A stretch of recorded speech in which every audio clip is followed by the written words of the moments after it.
Purpose of visit is very important. अगर आप America visa apply कर रहे हैं और आपका पर्पज ऑफ विजिट ये है कि आपका सगा भाई, आपकी सगी बहन वहाँ पे रहती है, इन दिस केस आपकी ट्रैवल हिस्ट्री होना मैटर नहीं करती। आप कहते हैं कि मैंने सैर तफरी के लिए जाना है, इन दिस केस आपकी ट्रैवल हिस्ट्री बहुत ज्यादा मैटर करेगी। नाजरीन, पाकिस्तान में आमतौर पर यह देखा गया है कि बेहतर मुस्तकबिल और रोजगार की तलाश में हर साल लाखों पाकिस्तानी बैरून मुल्क का रुख करते हैं। मुस्तकिल सुकूनत इख्तियार करने के लिए ट्रैवल हिस्ट्री इंतहाई अहम तस्वुर की जाती है। लोग बैरून मुल्क मुंतकिल होने के लिए अपने पासपोर्ट को मैच्योर करने के लिए मुख्तलिफ ममालिक के विजिट वीज़ास लगवाते हैं। किसी हद तक वो कामयाब भी हो जाते हैं और कई लोगों को नाकामी का सामना भी करना पड़ता है।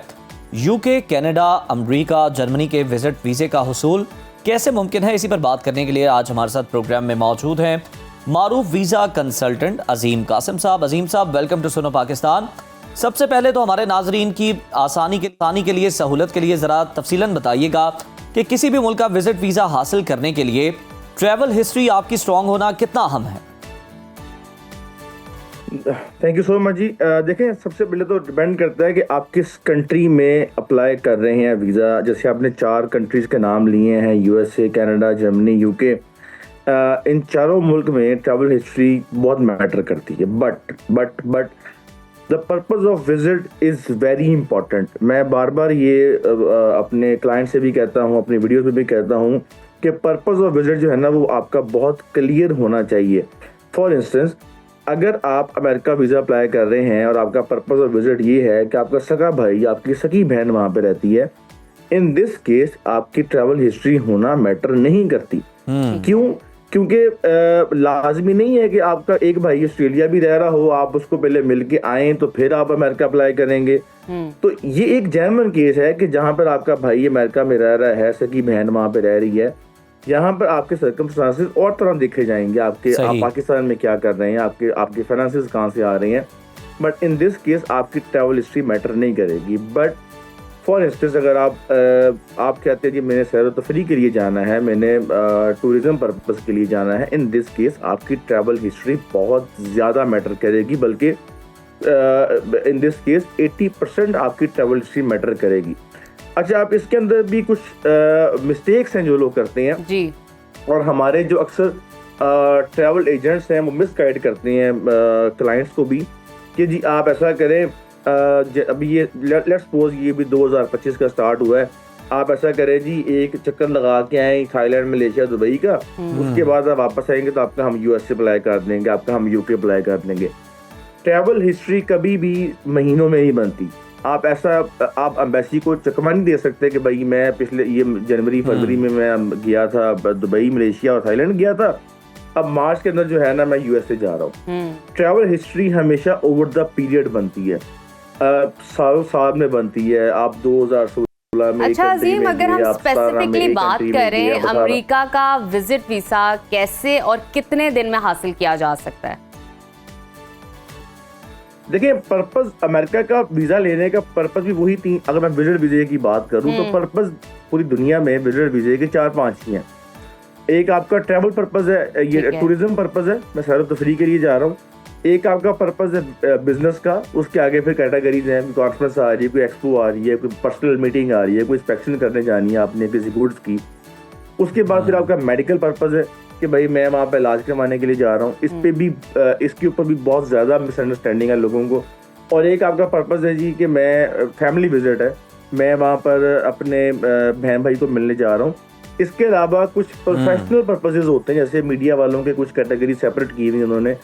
अच्छा अजीम, एक ये भी पर्पस होता है ना कि जनाब विजिट वीज़ा लेके उधर जाके फिर गायब हो जाना है। ऐसे क्लाइंट्स को अगर आप देख लेते हैं या वो खुद आपसे शेयर कर लेते हैं तो क्या आप उन्हें सजेस्ट करते हैं?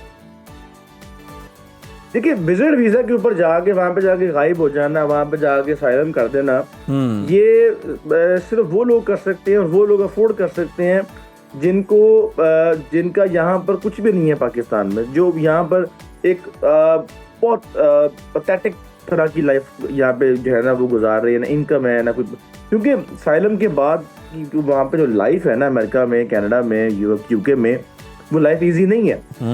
आपको हर महीने जाके वहाँ पर, हर मंथली वीकली जाकर आपको वहाँ पर जाके बायोमेट्रिक करवाने पड़ते हैं सेंटर में जाकर।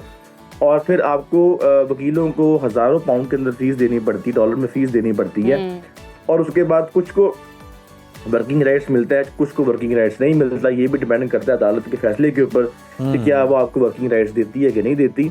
और जिन बंदों की ट्रैवल हिस्ट्री नहीं होती, जिनको जो किसी कंट्री में नहीं गए होते, उनको विजिट वीजा बहुत मुश्किल से मिलता है, बल्कि ना होने के बराबर मिलता है। बिल्कुल ठीक है असीम, बिल्कुल आपने सही कहा कि ये असाइलम भी जो है ना, ये भी फिर बाद में बड़ी मुश्किलात पैदा करता है। जरा ये बता दें कि अगर आपका पर्पस ठीक है, जिस तरह आपने कहा कि कोई भाई बहन आपका, हम यूके की बात कर लेते हैं स्पेसिफिकली, अगर वहाँ मौजूद है तो आप विजिट करना चाहते हैं, उनके पास जाना चाहते हैं मिलने के लिए, कितनी देर में आप वीज़ा हासिल कर सकते हैं, कितना टाइम लग सकता है, और कौन कौन से जो डॉक्यूमेंट्स हैं वो इसके लिए ज़रूरी हैं? देखिए, जो तो टाइम है वीज़ा का after the submission of file and biometric, जब आपने बायोमेट्रिक करवा दी, अपने फाइल जमा करवा दी, उसके बाद ऑलमोस्ट 15 डेज का टाइम है जो एम्बेसी आपसे लेती है। और यूके एम्बेसी ख़ास तौर पर जो है ना, वो आपको प्रायोरिटी सर्विस भी देती है, जिसमें आप 5 दिन के अंदर भी उनसे रिप्लाई ले सकते हैं अपने वीज़ा एप्लीकेशन का। ये सर्विस सिर्फ यूके के पास है और किसी कंट्री के पास नहीं है, लेकिन उसकी आपको एक्स्ट्रा फीस पे करनी पड़ती है, दैट इज अराउंड 490 पाउंड। जहाँ तक डॉक्यूमेंट्स की बात है, तो हमेशा 3 से 4 तरह के डॉक्यूमेंट्स हैं जो आप किसी भी कंट्री, फर्स्ट वर्ल्ड कंट्री में जाएंगे तो आपको वो देने पड़ते हैं। Number 1, purpose of visit. अब पर्पस ऑफ विजिट अगर लेट्स सपोज अगर आपका ये है कि आपने अपने भाई को, बहन को मिलने जाना है, तो वहाँ से एक इन्विटेशन लेटर आपको लाजमी चाहिए, जो आपका भाई बहन किसी लेटर हेड के ऊपर, किसी पेपर के ऊपर या किसी भी तरीके से आपको प्रोवाइड कर सकता है, सादा मेरे पासपोर्ट की कॉपी अटैच कर सकता है, and that is a invitation, not sponsor. इसमें भी बहुत कंफ्यूजन है कि मुझे वहां से स्पॉन्सर आ गया, मैं जा रहा हूँ। स्पॉन्सर ऐसा नहीं होता, स्पॉन्सर की टाइप्स डिफरेंट है, स्पॉन्सर के डॉक्यूमेंट्स डिफरेंट होते हैं। नंबर 1 होता है कि आपका फर्स्ट हो गया आपका पर्पस ऑफ स्टे, सेकंड हो गया आपका justification to sponsor your visit, कि आप आप 10 दिन के लिए जा रहे हैं, आप 7 दिन के लिए जा रहे हैं, 15 दिन के लिए जा रहे हैं, क्या आप 15 दिन के लिए उस टूर को बियर कर सकते हैं? उसके लिए खास एक अमाउंट की रिक्वायरमेंट होती है, हर कंट्री ने अपनी वेबसाइट के ऊपर लिखी होती है कि भाई फॉर इंस्टेंस अगर हम यूके की बात करें तो आपको 290 पाउंड पर डे तकरीबन रिक्वायर्ड है। अगर आप 10 दिन के लिए जा रहे हैं तो आपके बैंक अकाउंट के अंदर 3000 से 4000 पाउंड कम से कम पड़े होने चाहिए। ये जो एक यहाँ पर हमारे में एक कॉन्सेप्ट है कि करोड़ों की स्टेटमेंट देंगे तो वीजा लग के आएगा, करोड़ों की स्टेटमेंट की रिक्वायरमेंट नहीं होती।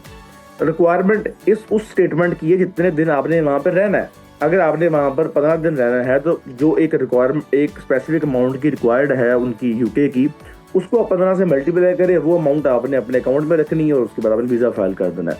अच्छा अजीम, ये यूके या यूएसए वो कंट्रीज हैं जहाँ पे डेफिनेटली लैंग्वेज बैरियर नहीं है। अब उनकी बात कर लेते हैं ममालिक की जहाँ पे लैंग्वेज बैरियर आ जाता है, जैसे जर्मनी हो गया, चाइना हो गया। वहाँ के वीजास के लिए क्या डॉक्यूमेंट्स की जरूरत है और एलिजिबिलिटी का क्या क्राइटेरिया है? देखिए, विजिट वीजा के लिए किसी भी तरह की आपको कोई लैंग्वेज बैरियर नहीं मिलता। आपके जितने भी एप्लीकेशन फॉर्म्स हैं वो सब के सब आपके इंग्लिश में पढ़े हुए हैं। आपके जो एम्बेसीज हैं, जो मिशंस हैं पाकिस्तान के अंदर, वो आपको सपोर्ट करते हैं इंग्लिश के अंदर। और प्लस अब हर तरह की एप्लीकेशन, मोबाइल एप्लीकेशन आ चुकी हैं जो आपको एयरपोर्ट से लेकर और आपके होटल तक आपको हर तरह से सपोर्ट करती हैं, जो आपको उनकी चाइनीज़ को कन्वर्ट करती हैं इंग्लिश के अंदर, जर्मन को कन्वर्ट करती हैं। बट विजिट वीज़ा में आपको कोई लैंग्वेज कोर्स नहीं करना पड़ेगा, किसी तरह से भी आपको आपकी अपनी वो लैंग्वेज साबित नहीं करनी पड़ेगी। ये जो आपकी जो क्वेश्चन है, ये एप्लीकेबल है अगर वर्क परमिट। बिल्कुल ठीक है, बहुत शुक्रिया अजीम। एक तो आप बड़े अच्छे तरीके से जो लोग हैं उन्हें आप भी कर रहे होते हैं, और जो आपकी अपनी फील्ड के लोग हैं जो कि थोड़ी गलत बयानी कर रहे होते हैं, बल्कि बहुत ज्यादा लोगों के साथ उनकी भी निशानदेही कर रहे होते हैं, इस्लाह भी कर रहे होते हैं। तो बहुत शुक्रिया आपके वक्त का, बिल्कुल मकसद ही यही है।